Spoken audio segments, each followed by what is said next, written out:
நாட்டின் பல மாவட்டங்களிலும் மரக்கறிகளின் விலை அதிகரித்துள்ளதால் மக்கள் பல்வேறு அசௌகரியங்களை எதிர்நோக்கி வருகின்றனர். மட்டக்களப்பு மற்றும் அம்பாறை மாவட்டங்களில் மரக்கறிகளின் விலை பன்மடங்கு அதிகரித்துள்ளது. 1 கிலோ பச்சை மிளகாயின் விலை 900 ரூபாய் வரை விற்கப்படுகின்றது. அத்துடன் கேரட், லீக்ஸ், கோவா, பீட்ரூட், தக்காளி, போஞ்சி போன்ற மரக்கறிகள் 1 கிலோ 400 ரூபாய் வரை விற்கப்படுகின்றன. அண்மையில் ஏற்பட்ட வெள்ளப்பெருக்கு மற்றும் மழையுடன் கூடிய வானிலையே இந்த விலையேற்றத்துக்கான காரணம் என அங்கிருக்கும் எமது பிராந்திய செய்தியாளர் தெரிவிக்கின்றார்.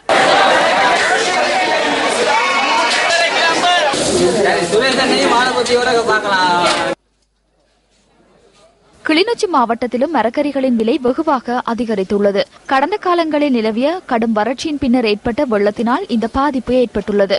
முன்னொரு போதும் இல்லாத வகையில் மரக்கறிகளின் விலை அதிகரித்துள்ளதால் மக்கள் மரக்கறிகளை கொள்வனவு செய்வதில் ஆர்வம் காட்டவில்லை எனவும் உற்பத்தியாளர்கள் தெரிவிக்கின்றனர். பைத்தங்கா 240 ரூபா சில்லற விலை. 1/4 கிலோ பைத்தங்கா 60 ரூபா வித்தனாங்க. இன்றைக்கு 1/4 கிலோ பைத்தங்கா 40 ரூபா விற்கக்கூடிய அளவுக்கு பைத்தங்கா எல்லாம் குறைச்சிட்டு விலை. பைத்தங்கா வெண்டிக்காய் எல்லாம் 1/4 கிலோ 40 ரூபா வித்தாங்க. இப்போ இன்றைக்கு பைத்தங்கா வெண்டிக்காய் 120 ரூபா விற்கக்கூடிய மாதிரி வந்துட்டு ஓரளவுக்கு மரக்கறிகள் விலை குறைஞ்சு கொண்டு போது ஆனால் போதிய அளவு குறையக்கூடிய மாதிரி இல்லை. இன்னொரு காலப்போக்கில் விலை குறையும் என்று நம்பிக்கையா இருக்கிறோம்.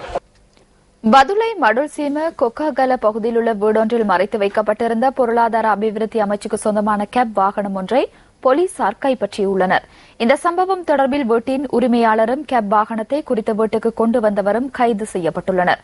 கடந்த ஜனாதிபதி தேர்தல் காலத்தில் பிரசார நடவடிக்கைகளுக்காக இந்த கேப் வாகனம் பயன்படுத்தப்பட்டிருந்தமை விசாரணைகளில் தெரியவந்துள்ளது.